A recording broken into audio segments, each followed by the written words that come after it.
cuando hablábamos de medidas, son medidas concretas y efectivas, que es lo que están demandando gran parte de las mujeres que reclaman ejercer libremente vivir en el medio rural. Acciones que creo que con medidas concretas que pueden ser de carácter fiscal,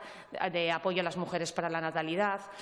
sobre todo de cara al emprendimiento, que es lo que más se reclama con esa autonomía, y es sobre todo derechos y recursos. Y los recursos tienen que ver mucho con esos recursos económicos que pone en marcha un Gobierno a través de la acción política y a través de políticas públicas para favorecer esa situación de igualdad o incluso de equivalencia en estos servicios. Que me llamaba la atención que un órgano que tiene este Gobierno para precisamente favorecer esa igualdad entre hombres y mujeres, trabajar en el empoderamiento de la mujer, en favorecer su emprendimiento, su autonomía personal, como es el Instituto Aragonés de la Mujer, que además creo que es importante matizar que en estos años, gracias al Pacto de Estado contra la Violencia de Género, ha tenido un suplemento presupuestario muy importante, pues prácticamente no haya superado el 40% de ejecución. Para ejecutar un presupuesto hace falta tener planificación,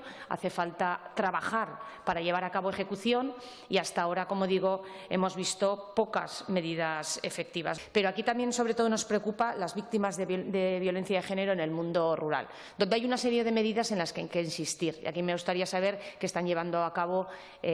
sobre ello, que es la prevención y la sensibilización desde edades más tempranas, que es donde se ha visto mayor efectividad, la atención integral a las víctimas con la necesidad de que haya un seguimiento continuado, teniendo en cuenta esa dispersión, además, que tenemos en nuestra comunidad autónoma.